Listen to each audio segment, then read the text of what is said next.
부산 해양대학교 나온 해기사에서 법학을 공부를 해서 명문 고려대학교 법학학과 교수로 되셔서 지금 우리나라 해양법의 최고의 권위자이시며 해양 관련 바다 모임을 이끌고 계시고 해양수산부 정책자문위원장 하고 계시는 김인현 교수님을 모시고 다음 기조 우리 발제 강의를 듣도록 하겠습니다. 그럼 힘찬 박수로 김인현 교수님을 환영해 주시기 바랍니다.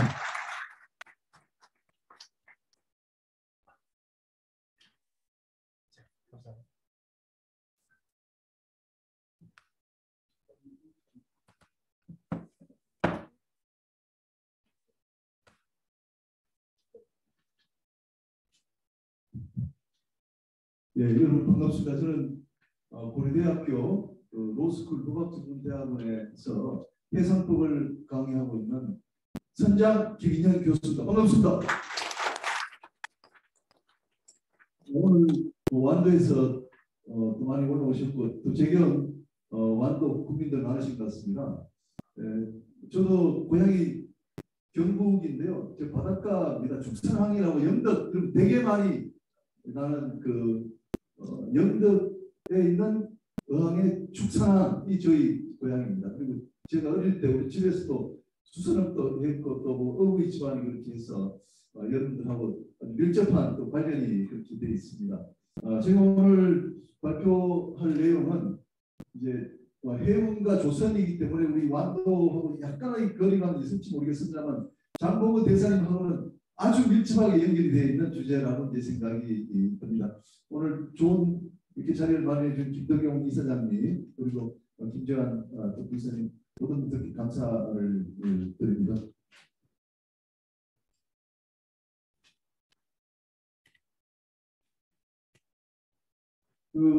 제가 강의 준비하면서 장보고 대사님 사진을 하나 찍을까 이렇게 봤더니 저기 완도에 설치되어 있는 장보고 대사입니다.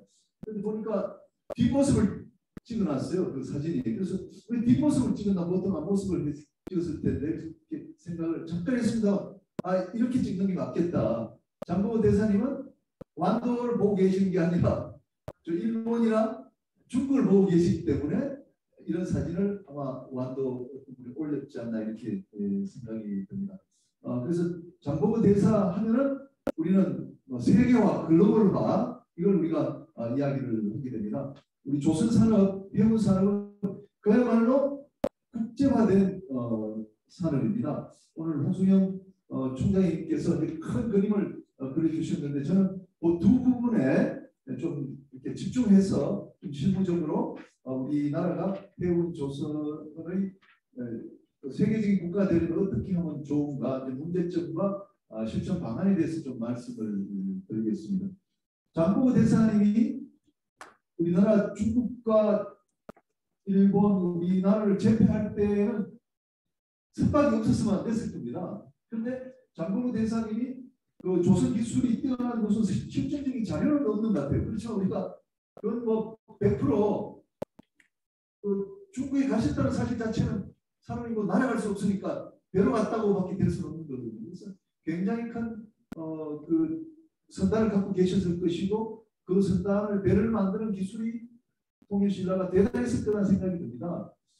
송창헌님께서 그 말씀을 하시는데 성부란 걸 만들었습니다. 이제 통일신라가 이제 그 신라 조그맣게 있다가 백제와 고구려를 통달하니까 바다를 지배해야 되니까 우리가 배가 필요하다 해서 성부를 만들었던 것이거든요. 그래서 성부를 만들고 한 150년 지나면서 그 장보고 대사의 곁에는 그런 조선술이 뛰어난 사람들도 많이 있었고 그 조선을 이용해서 배지를 잘하는 사람들도 많았을 것이라는 아주 충분한 우리가 설명이 가능합니다.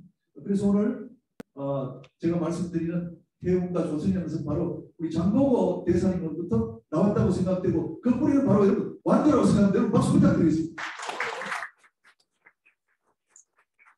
그런데 우리나라 해운 조선이 여러분들 조선은 세계 1위고 해운은 뭐 6위다 8위다 이렇게 이야기를 하지만 여러분 보시기에 그게 만족스럽지 않을 겁니다. 조선하면 뭘 사람이 없다 그러고 20만 근로자가 있다가 지금 5만 명 됐다가 이제 9만 명 됐는데 지금 그 LG 선박들 많이 수주 받았는데도 건조할 사람들이 없습니다. 다 나가버려가지고 지금은 이제 반도체가 내기이기 때문에 뭐 용접하고 이런 사람들 다 반도체로 가버리면 20만에서 5만 원을 떨어졌는데 조선 기술이 우리가 1등이라 하더라도 수주 많이 해도 건조할 사람이 없다는 게 이게 어떻게 되겠습니까?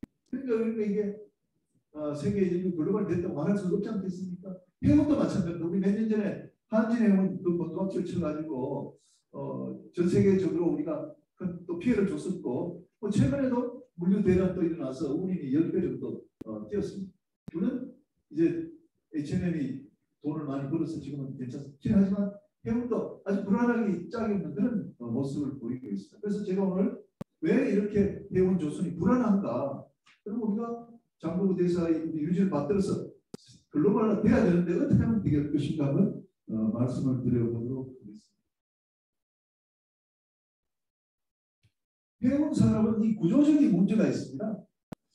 그 해운 산업이 1945년 해방되면서부터 조금씩 입격됐는데 우리가 해운 산업 하려면 배가 여러분 완도 있는 배보다 한 100배 큰 배를 건조를 해야 돼요. 배값 하나가 1,000억 됩니다. 우리 완도에 있는 배들 한 10억쯤 하지 않습니까?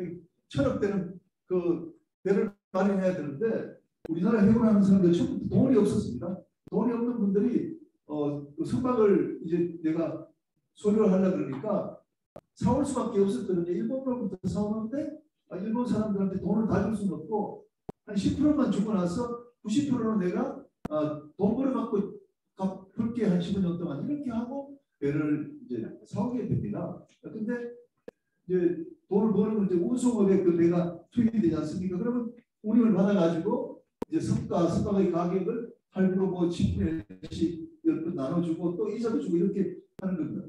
그런데 경기가 좋아가지고 운임이 계속 잘 나오면 괜찮은데 운임이 계속 떨어지면 어떻게 되겠습니까?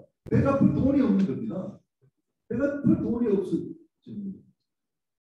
그래서 경기가 좀 좋다가 경기가 한번 나빠지면 집단적으로 우리 선주들이 망하는 그런 사태가 일어났습니다. 1982, 3년에 그런 일이 일어났는데 우리 홍승 총장께서 그걸 이제 다시 살리셨는데 이런 일 때문에 우리나라가 어렵습니다. 지금도 마찬가지입니다. 그래서 배는 또 고가이기 때문에 배값의 70%에서 90%를 빌립니다. 우리나라가 뭐 해운 6이라 할 때 배가 1,100척이 있으면 1,100척 곱하기 1,000억 이게 아니고요. 실제로 가지고 있는 돈은 10%밖에 안 됩니다. 그리고 90%에서 70%는 다 빌린 겁니다. 그러다 보니까 이 부채가 너무 많은 거예요.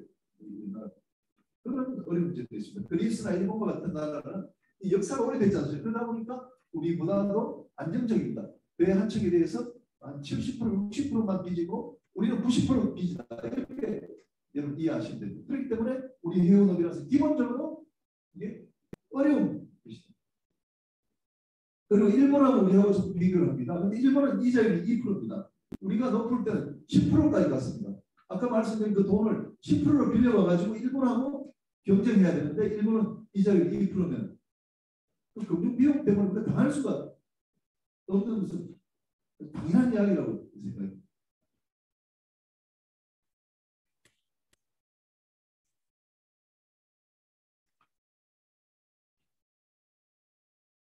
자기 선박이 없다 보니까 또 배를 많이 빌립니다. 우리 그 완도에서 좌다라고 합니다. 좌다. 배를 이제 빌려가지고 운송에 이제 사용하게 되는데 그렇죠. 높은 가격에 장기로 이제 빌렸다가 이게 배값이 떨어져 버리면 높이 빌렸던 것보다도 현재 그 용선료가 낮으면은 그 차이만큼을 내가 손해를 보게 되니까 우리가 또 도산이 되는 하나의 원인이 또 되었습니다. 그 다음에 뭐 자동차 운반선이라고 있습니다. 여러분 자동차 운반선은 황금알을 낳는 이제 금이라고 그러나요? 캐시카우라고 그래서 항상 돈을 많이 버는 그런 업종입니다. 이제 컨테이너 전기선 같은 경우는 이제 경기에 따라서 이제 등락이 심합니다. 그러면 우리가 그 컨테이너에서 적자가 나더라도 자동차 운반선에서 흑자로 이제 그 수준을 맞추는 그런 전략을 펴야 되는데 최근에는 우리가 그러지 못하고 HMN 같은 경우는 이 전기선이 한 거의 90% 정도 됩니다. 그러면 컨테이너 시장이 경기가 나빠지면 적자를 많이 나버리 가지고 그 적자를 고스란히 가지고 가야 되는 그런 구조적인 문제를 우리가 또 가지고 있습니다. 그다음에 조선산업에 대해서 문제점을 말씀해 드리겠습니다. 여러분 아시다시피 우리나라 조선산업은 수출 산업입니다. 우리가 수출을 목적으로 그 이제 3대 조선사를 만들어서 운영되어 있거든요. 한 5%만 우리나라 선주들의 배를 건조했고 95%는 외국 선주들의 배를 이제 건조를 해왔습니다. 그게 이제 최근에 조금 올라가서 15%까지 올라갔는데 한 10% 정도로 보면 맞겠습니다. 그러다 보니까 전 세계에서 경기가 나빠가지고 선박 건조에 대한 수요가 없어지면은 일감이 뚝 떨어집니다. 일감이 뚝 떨어지니까 20만 있던 근로자를 내보낼 수밖에 없게 됩니다. 그래서 우리가 한 7, 8년 전에 많이 내보냈습니다. 그런데 일본과 같은 경우는요, 1980년에 자기들 세계 1위 하다가 이거 조선이 처지니까 우리가 좀 규모를 줄여가지고 내수 비중을 50% 맞추자 이렇게 80년부터 나갔고 그게 지금까지 계속됩니다. 그래서 일본은 우리는 세계 1위 필요가 없어. 우리는 50% 내수에서 안정적으로 가자 이렇게 했던 것이거든요. 그래서 일본과 우리나라의 차이는 내수에서 차이랍니다. 중국도 50% 자기 내수를 가져갑니다. 그러다 보니까 우리는 불안하기 짝이 없습니다. 그러다가 경기가 좋으면 엄청나게 대구 같은 경우에 14조 원까지 하다가 5조 원으로 떨어지고 그런 어려운 구조적인 문제를 우리가 가지고 있습니다. 그리고 일본과 같은 경우에는 많이 또 말씀을 드리고 있습니다만 조선소가 선주사라 그래가지고 선박을 가지고 있습니다. 이마바리 조선이 이번에 제일 큰데 저기 쇼웨이 기센이라고 300배를 가지고 있습니다. 그러니까 불경기가 오면은 자회사 100% 자회사인 그 쇼웨이 기센에서 30조 발주를 해줍니다. 그럼 이제 일감이 있으니까 근로자를 안 내보내고 할 수 있지 않습니까? 그런 완충 장치를 일본은 많이 갖고 있는 것입니다. 그러니까 일본은 우리보다도 산업화가 일찍 됐기 때문에 지금 우리가 갖고 있는 어려움들을 그런 식으로 이제 극복을 한 것 같습니다. 그다음에 또 하나 조선이 갖고 있는 그 이제 페리테일이라고 하는데 그 선박 건조는 2년간의 기간이 필요합니다. 그래서 2020년에 1월달에 건조계약 체결해서 2022년 1월달에 이제 인도가 되거든요. 2년 동안 건조를 해야 됩니다.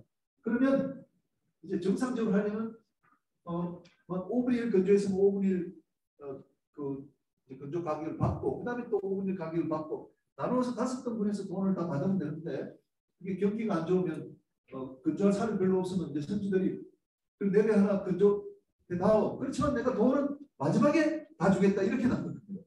그러면 이제 어쩔 수 없이 건조계약을 체결했단 말이죠. 그러면 이 건조를 할 때 건조 자금이 없으니까 그러니까 철학 같으면 800억을 다 빌려와야 돼요. 물론 이제 2년 뒤에 받기는 하지만 최근에 우리 그 대우조선 같은 경우에 우리 LNG 수주 많이 하지 않습니까? 그 경영하는 사람들 수주 많이 하면 할수록 건조 자금이 없어가지고 이거 어떻게 빌릴까 걱정인 거예요. 그래서 이런 구조적인 어려운 점이 있습니다. 물론 이제 건조가 다 되고 나면 돈이 다 들어오긴 하는데 그 사이에 이제 건조 자금이 없단 말이에요. 그럼 부채 비율이 높으면 은행에서 돈을 안 빌려주지 않습니까? 그럼 돈을 빌리려면 이자율이 높아지죠. 그럼 이자율이 많이 나가면 이게 우리 조선이 그 선박 건조를 많이 해도 수준 세계 40%를 하더라도 자꾸 적자가 나는 이유가 그게 있다. 그런 말씀을 드리고자 합니다. 그 다음에 이제 이 철판가도 최근에 좀 문제가 됐습니다. 한 2년 전에 건조계약할 때는 톤당 이제 50만 원이었습니다. 그럼 50만 원에 맞춰가지고 선주한테 가격으로 이렇게 맞췄는데 작년에 한 120만 원까지 올라갔어요. 그러니까 이제 건조 다 해서 받는 돈보다도 우리 뭐 포항 제철 이런 데 포철에 갖다 주는 돈이 더 많이 나가버리는 거예요. 그러니까 또 적자가 나게 됩니다. 그래서 이런 건 이제 가격을 이제 처음부터 선주와 연동시켜가지고 이렇게 하면 좋은데 이제 그런 것들이 힘이 없으면 또 불리하게 되니까요. 그다음에 뭐 여기 어떤 법률적인 경영상 리스크를 해지 못한다 이건 좀 전문적인 것이기 때문에 제가 좀 넘어가도록 하겠습니다. 자 그러면 이제 어떻게 좀 안정화시키고 글로벌화시킬 것이냐 이렇게 문제가 됩니다.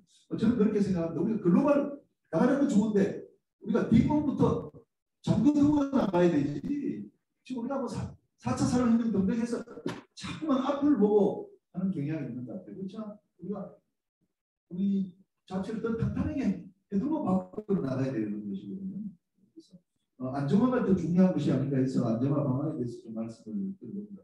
아까 이제 그 원인을 제 나름대로 파악을 했기 때문에 그 원인을 하나씩 해결하면 되는 겁니다. 부채 비율을 선박 첫단 90%까지 되어 있면서 우리가 70%로 낮춰야 된다. 일본 선주들이요, 제가 만나보니까 한국 형은 안 된다. 왜 안 됩니까? 한국 형은 90% 돈을 빌리지 않는다. 일본은 70% 빕니다. 불경기 오면 일본 선사가 먼저 넘어지겠냐, 한국 선사가 먼저 넘어지겠냐. 우리 선사가 먼저 넘어지지 않겠습니까? 부채가 많으니까. 그래서 우리가 70%를 빨리 맞춰야 되겠다. 다행스럽게도 우리가 정말 천재인의 대로 최근에 이제 경기가 좋아가지고 우리 선사들 돈을 많이 벌었어요. 그래서 제가 알기로도 그 선박금융 구조를 바꿔가지고 이제 70% 어떤 경우는 대한천당 50% 자기장 50%까지 집어넣어가지고 안정화로 가고 있다고 합니다. 그래서 이 부분에 대해서 우리가 조금 안심해도 될 부분이 아닌가 이렇게 생각합니다. 그다음 이제 선주업의 육성입니다. 제가 최근에 이제 많이 말씀드린 우리 해양수산부에서도 선주업 하려고 노력을 많이 하고 있습니다. 일본은 이런 완도와 같은 지역에서 이제 뭐 수산업을 하면서 그 돈을 조금씩 벌지 않습니까? 그럼 조그만 어선을 10억 주고 샀다가 좀 100억 모아가지고 이제 내한 다니는 그 화물선을 사는 겁니다. 그랬다가 또 돈을 벌면 500억짜리 또 원양 다니는 화물선을 사고 그게 일본이 한 그 이제 세토나이카이라고 이마바리 쪽에 있는 그 선주들이 처음에는 수산을 하면서 돈을 벌여가지고 지금은 천척 가까운 배를 가지고 있습니다. 선주업만 하는 겁니다. 그 사람들은 이제 수산업을 했던 사람이기 때문에 해운, 뭐 운송하고 이런 건 자기들이 모르는 사람이니까 난 소유만 한다. 선박을 소유만 하고 이걸 빌려주겠다는 거죠. 그래서 빌려주는 겁니다. MIK라든지 큰 회사 이걸 빌려주는 그런 역할인데 1,100척이 있습니다. 우리는 이런 영역을 안 합니다. 우리는 뭐 한진해운이나 펜오션, HMA 모두 내가 소유하면서 선주면서 또 운항하는 운송하는 그런 두 가지 역할을 한꺼번에 하는데 일본 여기서 제가 말씀드리는 선주상 내가 소유만 하고 빌려줄 뿐이지 내가 운송업에는 종사하지 않는 사람. 그러니까 이제 그 입찰료만 받아가지고 영업을 하는 그런 사람.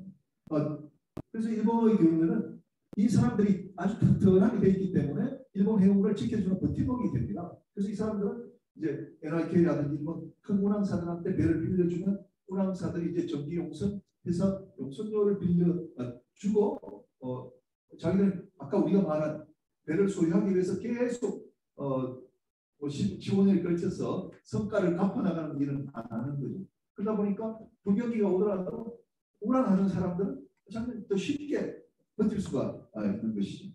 그래서 이제 우리나라도 선주업을 빨리 육성해야 되겠다. 그래서 선주업을 육성해서 선주들이 우리 운항사들한테 배를 빌려주는 형태로 가야 선주업하고 그 운항하는 운항사하고 분리돼 가지고 불경기가 오더라도 지금 운항하고 있는 우리 선사들이 갚을 돈이 소유하기 위해서 나가야 될 돈이 없기 때문에 우리가 안정적으로 버텨나갈 수 있다 이렇게 생각을 해서 선적을 육성하자는 말씀을 많이 드리고 있습니다.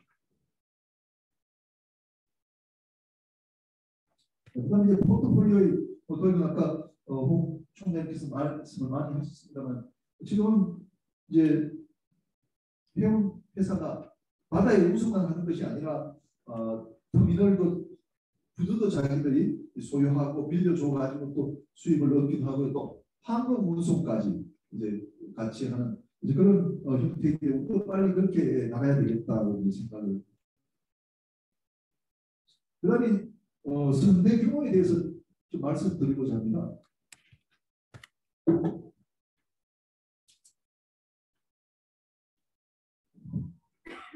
그 책자에도 들어 있습니다만 우리가 알고 있는 그 인식하고 참 많이 다른 점이 있습니다. 일본이 우리보다는 모든 면이 3배가 많다고 그러거든요. 우리가 배가 1,100척인데 일본이 3,300척입니다. 그런데 물동량이 있지 않습니까? 수출 화물, 수입 화물 보면 일본이랑 우리랑 비슷합니다. 일본이랑 우리랑 비슷하거든요. 그런데 배는 일본이 3배가 많지 않습니까? 이 표가 이제 그걸 나타냅니다. 물동량이 이제 일본이 뭐 여기 우리가 좀 적게 나타납니다. 일본 오륙이 우리가 1,2,6이거든요. 근데 그 배는 일본이 우리보다 3배나 많습니다. 그러니까 말하자면 우리가 배가 적다는 이야기입니다. 배가 적다는. 독일도 마찬가지입니다. 독일도 그렇거든요. 독일도 그렇죠. 그래서 우리가 그 표를 한번 보시면 지금보다도 배 규모가 선박 규모가 2배가 더 늘어야 됩니다. 우리가 지금 1,100척 8천만 톤인데 우리가 2억 톤 정도. 그러니까 지금보다도 규모가 2배 늘어도 된다. 그렇게 저는 주장을 합니다. 그래서 우리가 배를 더 늘려야 되겠다. 정부가 지금 1억 톤 120만 TU 지금 200만 TU 이렇게 하는데 우리가 더 늘려야 되겠다. 대만 있지 않습니까? 대만 우리 전기선 같은 경우 대만은 그 선사가 3개가 있는데 250만 TU입니다. 우리보다는 3배 가까이 더 있습니다. 우리가 대만보다도 그 컨테이너 화물 나가는 선박이 적다는 게 여러분 이해가 안 되지 않습니까? 우리가 더 크게 나가야 되겠다는 말씀을 드립니다. 그 말씀 꼭 좀 드리고 싶은데 우리가 이제 해운업 하면은 우리나라 부산에서 미국에 뭐 LA까지 실어주겠다. 또 뭐 사우디아라비아 라스타누르에서 기름 싣고 우리나라 여수 오겠다. 뭐 그런 생각만 여러분들 하실 수 있지만 우리나라 한 50% 정도는요. 그 삼국간 대만에서 미국 가는 화물, 그다음에 사우디에서 남미 가는 기름 실어나는 여기에 더 크게 종사합니다. 그러니까 삼국간 항공 운송에 우리가 더 열심히 하고 있다는 거죠. 그리고 과거 이제 한진해운이 말이죠. 이태리에서 아프리카로 컨테이너 화물 실어 나를 때 지브랄타를 이제 그 하나의 베이스 캠프를 차려가지고 지브랄타 이태리에서 이제 화물 가지고 지브랄타 그다음에 뭐 유럽 이렇게 갖고 오면 한진해운 배로 아프리카 남아 공이 갖다 주고 하는 그런 역할을 크게 했었습니다. 이거야말로 장보고 대사가 원하는 우리가 나가야 될 방향이라고 생각합니다. 그래서 우리는 더 많은 배를 가지고 전 세계로 나가야 되겠다 이렇게 생각을 합니다.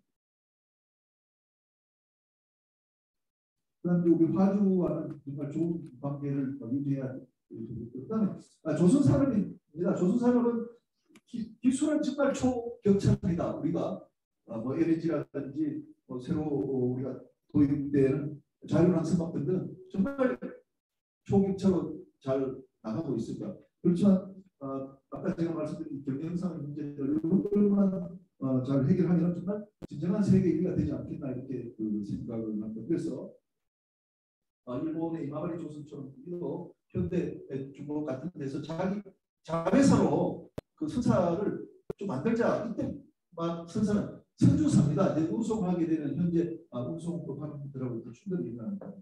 그렇게 되면은 우리가 불경기 오더라도 건조 물량도 확보할 수 있고 또 적정 조선 인력도 유지하는 데 도움이 될 것이다. 이렇게 생각이 듭니다. 그렇게 함으로써 우리가 내수 비중을 한 30% 정도로 높여야 되고요. 네, 그리고 우리가 또 세계 1위라고 하지만 아주 어두운 또 측면도 있습니다. 우리 그 LNG 화물창 그걸 이제 실으려면 마이너스 182도를 유지해야 되기 때문에 아주 특별한 기술이 필요한데 프랑스의 GDP라는 회사가 있는데 그게 터크로 100억씩 배 하나 그 1,000억 해서 100억 나가도 10% 나가면 어떻게 되겠습니까? 그래서 우리가 이제 국산화 되게 노력도 하고 있습니다만 더 박차를 가해야 되겠다는 생각입니다. 그러나 아까 제가 말씀드린 그런 비상자금 확보를 위해 가지고 우리가 자체 기금이라든지 좀 공제와 같은 제도를 좀 만들면 어떻겠나 하는 생각이고요. 우리가 이제 해운업과 관련해서는 해운업도 그런 문제가 있었기 때문에 이제 해양진흥공사가 만들어졌거든요. 그래서 조선 쪽에도 우리가 기관 산업이기 때문에 해운을 벤치마킹해서 좀 비상자금을 확보하는 자체의 기금이나 공제 제도를 만들자는 제안을 하고 있습니다. 그다음에 이제 공통 과제로 이제 인력입니다. 지금 인구 전력 시대이기 때문에 인구가 계속 줄어들고 있지 않습니까? 그래서 앞으로는 모든 산업 분야가 인력을 확보하는 그런 뭐랄까 경쟁을 하게 될 것 같습니다. 여기서 제가 선원들에 대한 이야기 좀 했습니다. 하나 좀 말씀드리고 넘어가겠습니다. 저도 이제 송출선을 탔는데요. 한 8개월, 10개월 배를 타야 집에 휴가 올 수 있고 휴가 오기 전까지는 한국에 오지를 못합니다. 지금은 이제 어떻게 되냐 우리 선원법상에 8개월 승선하면은 1개월당 그 8일 6일씩에서 48일간 그 유급 휴가를 갖도록 되어 있는데 유럽과 같은 경우에는요 4개월 승선하면 4개월 휴가입니다. 4개월 승선하면 4개월 휴가하고 배 탈 때랑 내릴 때랑 똑같습니다. 그렇게 되면 뭐 선원생활 해볼 수 있지 않겠습니까? 이런 제도의 도입들이 필요하지 않겠나. 그렇게 해야 젊은 사람들이 앞으로 대입하려고 하지 않겠나 생각이 들고요. 그리고 요즘 이제 사이버 지금도 우리가 줌으로 방송되고 있는데 줌으로 이제 교육을 좀 해서 대타면서도 우리가 학위까지 할 수 있도록 그런 거잖아요. 그다음에 이제 필요한 법제로는 이제 선적은 아까 우선 그냥 법제로 필요할 것 같고요. 거기서 좀 후발 주자이기 때문에 통세 제도를 활용한다든지 하는 제도를 추가하자라고 제가 제안을 하고 있습니다. 그다음에 해양진흥공사 해양수산부에서 정말 잘 만들어서 참 요긴하게 사용되고 해운이 저 덕에 크게 이제 안정화가 됐는데 지금 해양진흥공사는 해운과 관련되는 저 기관이기 때문에 해운을 하는 사람들이 물류로 진출한다든지 하는 제약이 있습니다. 그러면 거기에도 우리가 좀 지원해 줄 수 있도록 법제도를 좀 바꾸고자 하는 것이 저희 아마 지금도 해양수산부에서 그렇게 하고 있는 걸로 알고 있습니다. 조선산업은 저도 이제 조선업 이제 하고 있는데 참 안타까운 그 현실은 일본이 이제 1960년부터 한 40년을 세계를 제패하면서 일본 조선업 협회에서 표준 계약서를 만들었습니다. SAJ라는 폼. 지금도 우리 폼이 없습니다. 일본 거 그대로 쓰고 있습니다. 근데 중국 법은 뭐냐? 영국 법으로 되어 있습니다. 그래서 이제는 우리 걸 만들어야 되지 않겠나. 그렇게 하면서 아까 제가 말씀드린 대로 페미테일이라든지 이런 거 없애고 이제 좀 뭐랄까 그 공정마다 받을 수 있도록 좀 하자. 그리고 우리 상법에도 아까 헤비테일 이런 것 하지 말고 이제 공정마다 그 이제 그 대부분 맞도록 상법에다 좀 규정을 하자. 이런 규정이 합니다만 이런 것들 제도가 필요하다라고 말씀을 드리죠. 그다음에 공제기금 하고 그다음에 선생 공제제도 또 기금제도는 좀 법률적인 것 때문에 제가 넘어가도록 하겠습니다. 그다음 이제 마지막입니다. 해운조선산업은 우리나라 산업 중에 글로벌화할 수 있는 가장 쉬우면서도 중요한 저는 산업이라고 생각이 듭니다. 특히 우리 장보고 대사와 관련시켜서 얘기할 때는 해운조선 산업을 빼놓을 수가 없습니다. 그리고 덴마크 머스크가 이제 세계에서 가장 큰 전기 생산이나 컨테이너 운송을 하는데 덴마크에 뭐 화물이 있겠습니까? 수출은 화물이 별로 없습니다. 그런데도 그 머스크는 세계 컨테이너 운송 25%를 차지하고 있습니다. 스위스도 마찬가지로 한 20%, 15% 정도 차지하고 있습니다. 그러니까 해운이라는 것은 말이죠.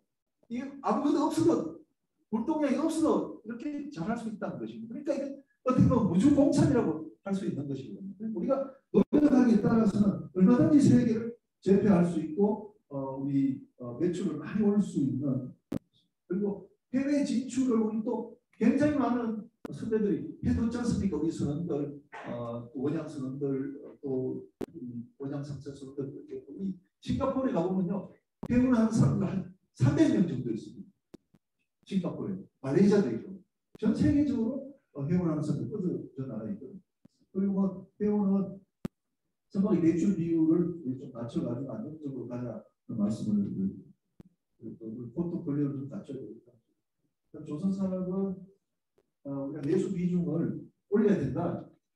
하루아침 안 되니까 한 30% 정도 빨리 올려야 된다. 30% 올리기 위해서는 우리 선대가 2배로 늘어나면 더 쉽게 달성할 수 있을 겁니다. 그리고 이제 그 자회사로서 선주사를 만들면 또 달성할 수 있는 것이고 빨리 가야 되겠다. 그리고 이제 가격 연동제 같은 계약을 도입해서 안정화 취하자는 것이고, 이 사진은 제가 2등 항에서 때입니다. 좀 예쁘게 생겼죠. 네, 마지막으로 이제 그 말씀을 그냥 우리가 장보고 정신을 이어서 글로벌 선도 국가가 돼야 되겠다. 그리고 해운 조선 산업이 가장 경쟁력이 있고 이를 우리가 국가 기관 산업으로 끌고 가면서 여타 부대 산업하고 같이 가면 되겠다. 우리가 카타르 우리가 그 프로젝트 할 때도 조선 산업이 앞서 나가면서 해운하는 선사들 끌고 갔고 또 보험회사도 막 끌고 갔고 이런 식으로 우리가 조금 뒤쳐져 있는 것도 우리가 해운 조선이 같이 끌고 가면 참 좋겠다 이렇게 생각이 들고, 오늘 제가 뭐 수산과 관련해서 말씀 못 드렸지만 우리 완도의 전복이라든지 또 김과 같은 경우는 정말 세계 수출도 많이 되고 하니까 정말 장보고 정신을 잘 이어가고 있다고 생각이 들고, 그 점에서 우리 완도 국민 여러분 감사의 말씀드리겠습니다. 감사합니다.